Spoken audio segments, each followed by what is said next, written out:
Olá! A nossa conversa de hoje é sobre memória. Sobre como a história de um bairro inteiro, com todas as suas alegrias, tristezas, seus personagens, foi salva do esquecimento por um único homem e um projeto dele, algo incrivelmente pessoal. É uma história sobre o que acontece quando o progresso, sabe, simplesmente apaga o passado. E essa frase, que é bem poderosa, é do João Batista Modesto. Ele é o coração dessa crônica. Ele sentia na pele que a memória de seu povo estava se perdendo. E, bom, ele decidiu fazer alguma coisa a respeito. E esse homem era ele, o seu João. Armado com papel, caneta e muita paixão, ele se tornou o guardião das histórias do bairro dele. Um lugar que um dia pulsou com uma vida que hoje a gente mal consegue imaginar. Ok, vamos mergulhar nisso. Para entender a comunidade, primeiro a gente precisa entender o lugar. Como é que um campo de caça, uma área rural, se transformou num bairro super movimentado de São Paulo? Olha, a transformação foi gradual, mas ela não parou. Tudo começou com uma capelinha, lá em 1876, que foi o primeiro marco da comunidade. O nome do bairro veio depois, por causa de uma lei para proteger as aves da região, as perdizes. Aí, no final do século, o primeiro bonde chegou. Imagina, ligando esse lugar, que era bem distante, ao centro da cidade.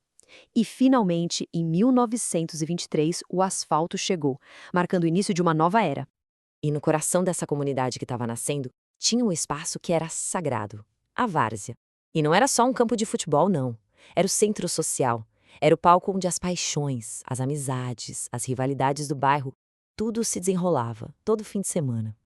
E o epicentro da vida nessa várzea era um time, o Grêmio 25 de Janeiro. Esse clube não era só sobre esporte, era um motivo para todo mundo se reunir.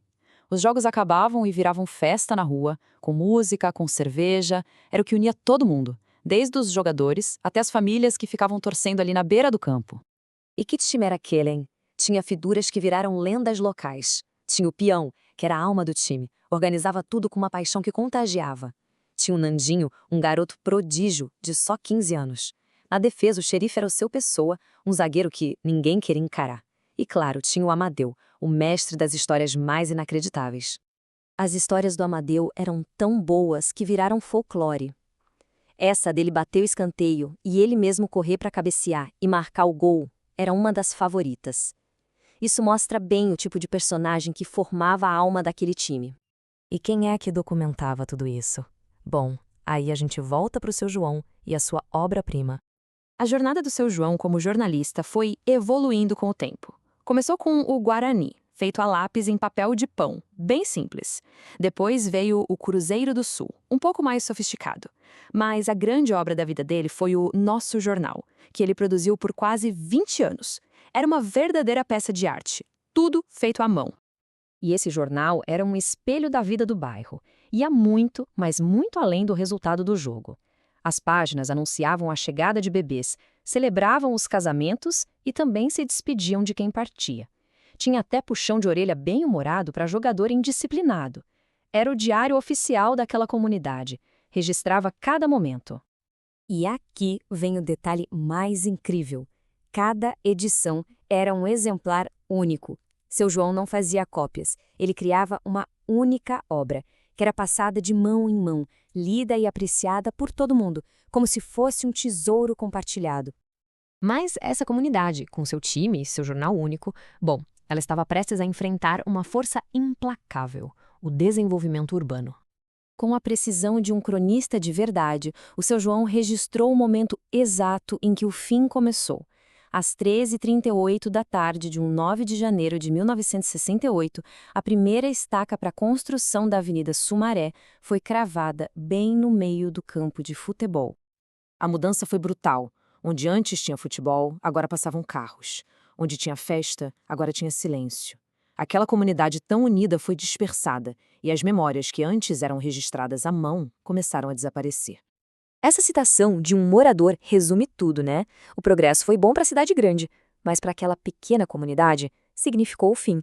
As pessoas se espalharam e aquele laço que unia todo mundo foi quebrado. Então, o que sobrou de tudo isso? A história termina com um apelo. Um apelo para que essa memória não se perca de vez. O fim do 25 de janeiro não foi de uma hora para outra. Foi um processo lento, doloroso. Sem o campo, o time foi murchando.